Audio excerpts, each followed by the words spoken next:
Hello ಸ್ನೇಹಿತರೆ, ನಾನು ನಿಮ್ಮ ದ ಮಿಸ್ಟೀರಿಯಸ್ ನರೇಟರ್. ಇವತ್ತು ನಾನು ನಿಮಗೆ ಒಂದು ಒಳ್ಳೆಯ ಲವ್ ಸ್ಟೋರಿ ಇರೋದಕ್ಕಿಂತ ಒಂದು ಅನ್ಎಕ್ಸ್ಪೆಕ್ಟೆಡ್ ಸ್ಟೋರಿಯನ್ನು ಹೇಳಿದ್ದೇನೆ. ನಾವು ಯಾವಾಗ್ಲೂ ಹುಡುಗರು ಮಾತ್ರ ತುಂಬ ಜೆನ್ಯೂನಾಗಿ ಲವ್ ಮಾಡ್ತಾರೆ ಅಂತ ಅನ್ಕೊಂತೀವಿ. ಅದೇ ಒಬ್ಬ ಹುಡುಗಿ ಸಿನ್ಸಿಯರಾಗಿ ಲವ್ ಮಾಡಿದ್ರೆ ಹೇಗಿರುತ್ತೆ ಅಂತ ಗೊತ್ತಾ? ಈ ಕಥೆಯನ್ನು ಕೇಳಿದ್ರೆ ಪಕ್ಕ ಈ ಮಾತಿಗೆ ಒಪ್ಕೊಂತೀರಾ. ಇದು ಆ್ಯಕ್ಚುಲಿ ಒಂದು ರಿಯಲ್ ಲೈಫ್ ಸ್ಟೋರಿನೇ. ಆ ಹುಡುಗಿಗೆ 15 ವರ್ಷ ಇದ್ದಾಗ ಒಬ್ಬ ಸೋಲ್ಜರನ್ನು ಪ್ರೀತಿಸ್ತಾಳೆ. ಆದರೆ ಆ ಸೋಲ್ಜರ್ ಅವಳ ಪ್ರೀತಿಯನ್ನು ರಿಜೆಕ್ಟ್ ಮಾಡ್ತಾನೆ. ಆದರೂ ಅವಳು ಬಿಡದೆ ಅವನ ಹಿಂದೆ 2 ವರ್ಷ ತಿರುಗ್ತಾಳೆ. 2 ವರ್ಷಗಳಾದ್ಮೇಲೆ ಅವನು ಅವಳ ಪ್ರೀತಿಯನ್ನು ಒಪ್ಕೊತಾನೆ. ಆದರೆ ಒಂದು ರೂಲನ್ನು ಇಡ್ತಾನೆ. ಏನು ಅಂದರೆ, ನಾವಿಬ್ರು ಜೊತೆಗಿರ್ಬೋದು, ಆದರೆ ಮದುವೆ ಮಾತ್ರ ಆಗೋ ಹಾಗಿಲ್ಲ ಅಂತ. ಸೊ ಬೇಸಿಕಲಿ ಒಂದು ಲಿವ್ ಇನ್ ರಿಲೇಷನ್ಶಿಪ್ಪಲ್ಲಿ ಇರಬೇಕು ಅಂತ ಹೇಳ್ತಾನೆ. ಯಾಕೆ ಅಂತ ಕೇಳಿದಾಗ, ನನಗೆ ಲೈಫಲ್ಲಿ ತುಂಬ ಗೋಲ್ಸ್ ಇದೆ, ಅದು ಮದುವೆ ಅನ್ನೋಂಥ ಕಾನ್ಸೆಪ್ಟಿಂದ ಡಿಸ್ಟರ್ಬ್ ಆಗಬಾರ್ದು ಅಂತ ಹೇಳ್ತಾನೆ. ಅದಕ್ಕೆ ಆ ಹುಡುಗಿ ಕೂಡ ಮರು ಮಾತಾಡದೆ ಒಪ್ಕೊತಾಳೆ. ಆ ಸೋಲ್ಜರ್ ಮಾಡುವ ಕೆಲಸಗಳಿಂದ ತುಂಬ ಟ್ಯಾಬ್ಲೆಟ್ಸನ್ನು ಯೂಸ್ ಮಾಡ್ತಾ ಇರ್ತಾನೆ. ಅದರ ಸೈಡ್ ಎಫೆಕ್ಟ್ಸಿಂದಾಗಿ ಅವನಿಗಿನ್ಮೇಲೆ ಮಕ್ಕಳು ಆಗೋದಿಲ್ಲ ಅಂತ ಗೊತ್ತಾಗುತ್ತೆ. ಆಗ ಕೂಡ ಆ ಹುಡುಗಿ ನನಗೆ ನಿನ್ನ ಜೊತೆ ಇದ್ರೆ ಸಾಕು, ಮತ್ತೇನು ಬೇಕಿಲ್ಲ ಅಂತ ಹೇಳಿಬಿಟ್ಟು ಅಲ್ಲೇ ಉಳ್ಕೊತಾಳೆ. ಮುಂದೆ ಅವನು ಕೆಲಸ ಮಾಡೋದ್ರಿಂದಾಗಿ ಅವನು ಅವಳಿಗೆ ಸರಿಯಾಗಿ ಟೈಮ್ ಕೊಡೋಕ್ಕಾಗ್ತಾ ಇರಲ್ಲ. ಆದರೂ ಕೂಡ ಈ ಹುಡುಗಿನೇ ಅವನ ಮನೆಗೆ ಬಂದ ತಕ್ಷಣ ಹೋಗ್ಬಿಟ್ಟು ದಿನ ಮಾತಾಡಿಸ್ತಾ ಇರ್ತಾಳೆ, ಅವನಿಗೋಸ್ಕರ ಟೈಮ್ ಕೊಡ್ತಾ ಇರ್ತಾಳೆ. ಆ ಸೋಲ್ಜರ್ಗೆ ಪಾಲಿಟಿಕ್ಸಲ್ಲಿ ಹೋಗಬೇಕು ಅನ್ನೋಂಥ ಒಂದು ಗೋಲ್ ಇರುತ್ತೆ. ಅದನ್ನು ಆ ಹುಡುಗಿ ಹತ್ರ ಹೇಳ್ಕೊಂಡು, ಇನ್ಮೇಲಿಂದ ನಾವು ಈ ಲಿವ್ ಇನ್ ರಿಲೇಷನ್ಶಿಪ್ಪಲ್ಲಿ ಇರೋದು ಕೂಡ ಬೇಡ, ಯಾಕೆಂದರೆ ನೀನು ನನ್ನ ಗರ್ಲ್ ಫ್ರೆಂಡ್ ಅಂತ ಈ ಪ್ರಪಂಚಕ್ಕೆ ಗೊತ್ತಾದರೆ ನಿನ್ನ ಪ್ರಾಣಕ್ಕೇನೆ ಡೇಂಜರ್ ಆಗ್ಬೋದು, ಅದಕ್ಕೆ ಹೊರಟು ಹೋಗು ಅಂತ ಹೇಳಿ ಕಳಿಸ್ಬಿಡ್ತಾನೆ. ಅವನೇನೋ ಪಾಲಿಟಿಕ್ಸಲ್ಲಿ ಬ್ಯುಸಿ ಆಗಿಬಿಡ್ತಾನೆ. ಆದರೆ ಆ ಹುಡುಗಿ ಅವನು ಬೇಕಂದಾಗೆಲ್ಲ ಸೀಕ್ರೆಟಾಗಿ ಹೋಗ್ಬಿಟ್ಟು ಮೀಟಾಗಿ ಬರ್ತಾ ಇರ್ತಾಳೆ.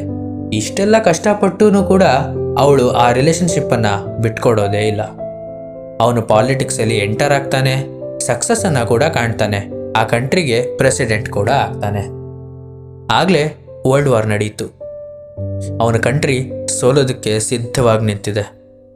ಅವನ ಶತ್ರುಗಳೆಲ್ಲ ಅವನ ದೇಶವನ್ನು ಸುತ್ತಲೂ ಆವರಿಸ್ಕೊಂಡಿದ್ದಾರೆ. ಸೊ ಅವ್ರ ಕೈಗೆ ಸಿಗಾಕೊಳ್ಳೋಕ್ಕಿಂತ ಸೂಸೈಡ್ ಮಾಡ್ಕೊಳ್ಳೋದು ಬೆಟರ್ ಅಂತ ಈ ಪ್ರೆಸಿಡೆಂಟ್ ಅನ್ಕೊತಾನೆ.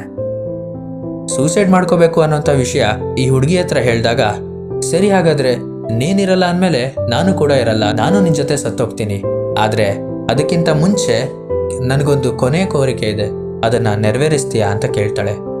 ಏನು ಅಂತ ಕೇಳಿದಾಗ, ನನ್ನ ಮದುವೆ ಮಾಡ್ಕೋ ಅಂತ ಕೇಳ್ತಾಳೆ. ಹಾಗೆ ಅವರಿಬ್ಬರು 29 ಏಪ್ರಿಲ್ 1945 ಇಬ್ಬರು ಮದುವೆ ಆಗ್ತಾರೆ. ಮದುವೆ ಆದ ಮರುದಿನಾನೇ ಅಂದರೆ 30th ಏಪ್ರಿಲ್ 1945 ಇಬ್ಬರು ಸೂಸೈಡ್ ಮಾಡಿಕೊಂಡು ಸತ್ತು ಹೋಗ್ತಾರೆ. ಅವನು ಗನ್ ತಗೊಂಡು ಶೂಟ್ ಮಾಡ್ಕೊತಾನೆ. ಆದರೆ ಈ ಹುಡುಗಿಗೆ ಗನ್ ಶಾಟ್ ಅಂದರೆ ಭಯ ಅಂತ ಪಾಯ್ಸನ್ ಟ್ಯಾಬ್ಲೆಟ್ಸ್ ತಗೊಂಡು ಸತ್ತು ಹೋಗ್ತಾಳೆ. ಹಾಗೆ ಇವರಿಬ್ಬರ 15 ವರ್ಷದ ಈ ಪ್ರೀತಿಯ ಪಯಣ ಅಲ್ಲಿಗೆ ಮುಗಿದು ಹೋಗುತ್ತೆ. ಇಷ್ಟಕ್ಕೂ ನಾನು ಆ ಪ್ರೆಸಿಡೆಂಟು ಈ ಹುಡುಗಿ ಅಂತ ಹೇಳ್ತಾ ಇದ್ದೀನಿ, ಬಟ್ ಅವರಿಬ್ಬರು ಯಾರು ಅನ್ನೋಂಥ ಕುತೂಹಲ ನಿಮಗೂ ಇದೆ ಅಂತ ಗೊತ್ತು. ಆ್ಯಕ್ಚುಲಿ ಆ ಹುಡುಗಿಯ ಹೆಸರು ಏವಾ ಬ್ರೌನ್ ಮತ್ತು ಆ ಹುಡುಗನ ಹೆಸರು ಅಡಾಲ್ಫ್ ಹಿಟ್ಲರ್. S, correct. ಯಾವ ಹೆಸರನ್ನು ಬರೆದ್ರೆ ಇನ್ಸ್ಟಾಗ್ರಾಮ್ ಕೂಡ ಸ್ಟ್ರೈಕ್ ಆಗುತ್ತೋ ಅಂಥ ಒಬ್ಬ ಡೇಂಜರಸ್ ವ್ಯಕ್ತಿಗೆ ಇಷ್ಟೊಳ್ಳೆ ಹುಡುಗಿ ಲವರ್ ಆಗಿ ಸಿಕ್ಕಿರ್ತಾಳೆ. ಇವರಿಬ್ಬರು ಸತ್ತೋಗಿ ಇವತ್ತಿಗೆ 79 ಇಯರ್ಸ್ ಆಗುತ್ತೆ. ಸೊ ಈ ಕಥೆಯಿಂದ ನಮ್ಗೆ ಅರ್ಥ ಆಗೋದೇನಪ್ಪ ಅಂದರೆ, ಎಂಥ ಒಬ್ಬ ಡೇಂಜರಸ್ ಪರ್ಸನ್ ಆದರೂ, ಎಂಥ ಒಬ್ಬ ಕೆಟ್ಟವನಾದ್ರೂ ಅವನಲ್ಲೂ ಕೂಡ ಪ್ರೀತಿಸುವಂಥ ಒಂದು ಎಬಿಲಿಟಿ ಇರುತ್ತೆ ಅಂತ ಒಂದು. ಮತ್ತೊಂದು, ಒಬ್ಬ ಹುಡುಗಿ ನಿಜವಾಗ್ಲೂ ಒಬ್ಬನ ಇಷ್ಟಪಟ್ಟರೆ ಎಂಥ ಲೆವೆಲ್ಗೆ ಕೂಡ ಹೋಗ್ತಾಳೆ, ಕೊನೆಗೆ ಅವನಿಲ್ಲ ಅಂದರೆ ಅವಳು ಕೂಡ ಬದುಕೋದಿಲ್ಲ ಅನ್ನೋವಂಥದ್ದು ತೋರಿಸ್ಕೊಡುತ್ತೆ. ಮತ್ತೆ ನಾನು ನಿಮಗೆ ನೆಕ್ಸ್ಟ್ ವಿಡಿಯೋದಲ್ಲಿ ಇನ್ನೊಂದು ಕಥೆಯೊಂದಿಗೆ ಸಿಗ್ತಾನೆ. ಅಲ್ಲಿವರೆಗೂ ಸ್ಟೇ ಟ್ಯೂನ್ಡ್.